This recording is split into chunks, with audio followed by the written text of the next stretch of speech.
Monsieur le Président, en raison de tout ce qui précède et conformément à l'article 442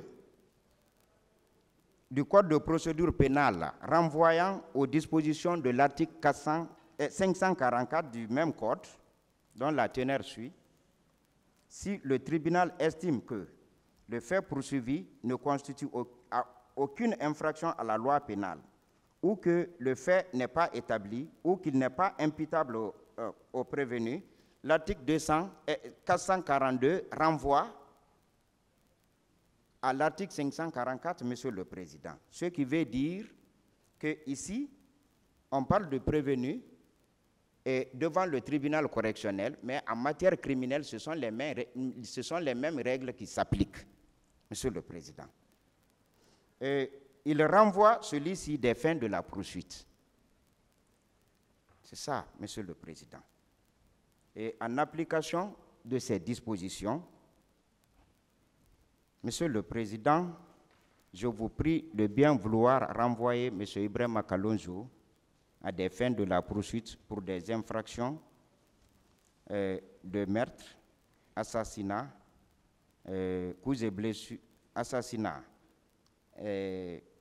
complicité de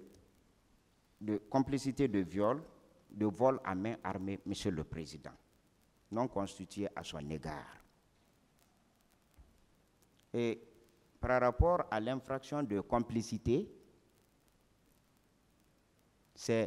l'agent pénal doit agir en connaissance de cause pour apporter l'aide ou assistance, Monsieur le Président.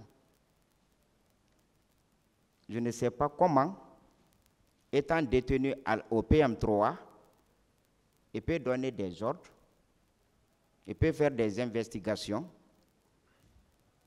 il peut donner des moyens ou abuser de son autorité pour pouvoir violer et voler avec arme. Monsieur le Président, dans cette affaire, on est en train de mettre toutes les mauvaises choses sur ces accusés, comme si ils n'ont jamais rendu de service à la nation guinéenne. Alors que ces accusés se sont beaucoup battus. Ces accusés nous ont évité beaucoup de choses, Monsieur le Président. Par rapport aux crimes contre l'humanité, parce que le parquet en manque d'arguments, et lui qui a saisi le pool des juges d'instruction pour des infractions énumérées, le même parquet dit d'abandonner ces infractions et de prendre une infraction qu'on appelle crime contre l'humanité. Monsieur le Président, vous voyez que le parquet est paniqué. Sinon,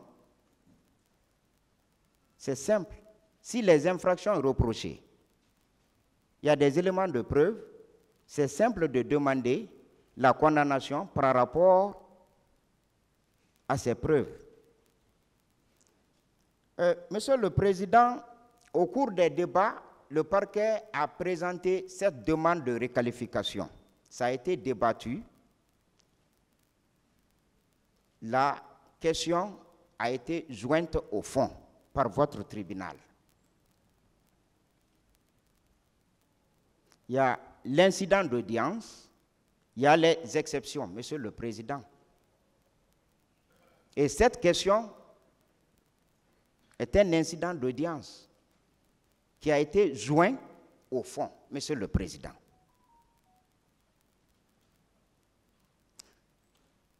Monsieur le Président,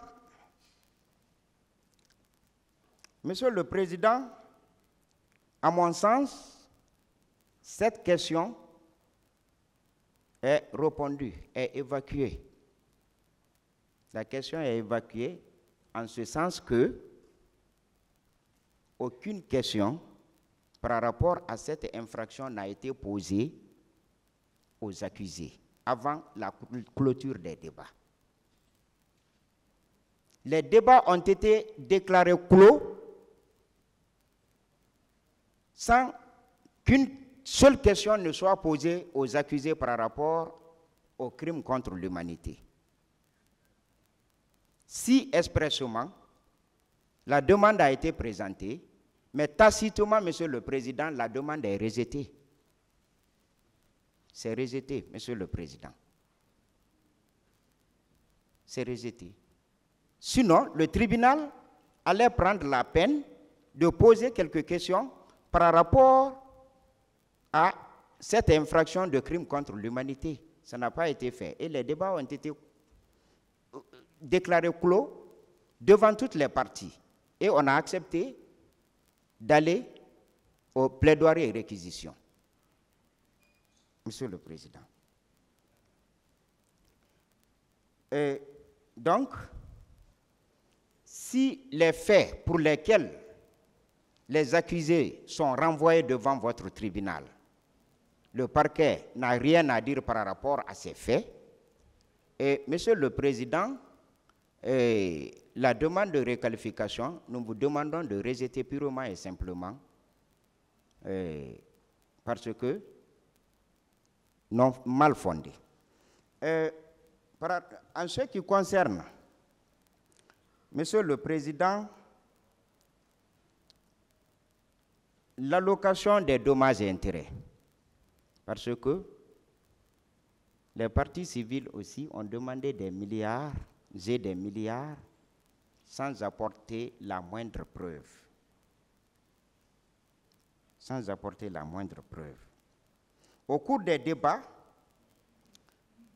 les parties civiles n'ont apporté aucune preuve. Ça, c'est évident, c'est clair et c'est net. Quant à la culpabilité du colonel Ibrahima Kamara dit Kalonzo pour demander sa condamnation aux dommages et intérêts. Monsieur le Président, pour qu'il y ait condamnation à des dommages et intérêts, il doit y avoir des dommages, il doit y avoir obligatoirement, je vais dire, une faute, un dommage et un lien de causalité entre la faute et le dommage. Il a commis quelle faute? Il a commis quelle infraction pour pouvoir être condamné à des milliards, Monsieur le Président? Le fait pour le colonel Gabriel de dire qu'il ne peut pas infirmer ou confirmer n'est pas une preuve. La partie civile ou les parties civiles ne peuvent pas prendre ça comme argument pour demander des milliards, de lui condamner à des milliards, Monsieur le Président.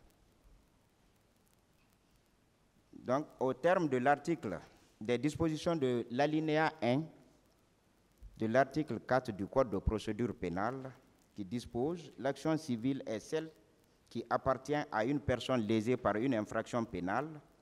Elle est ouverte à quiconque a personnellement souffert d'un dommage causé soit par un crime, soit par un délit, soit par une contravention. »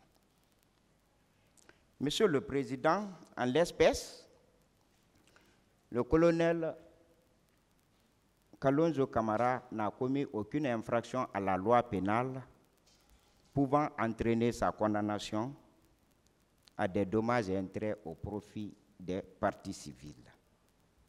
En conséquence, renvoyer les parties civiles à mieux se pourvoir. J'ai plaidé, je vous remercie.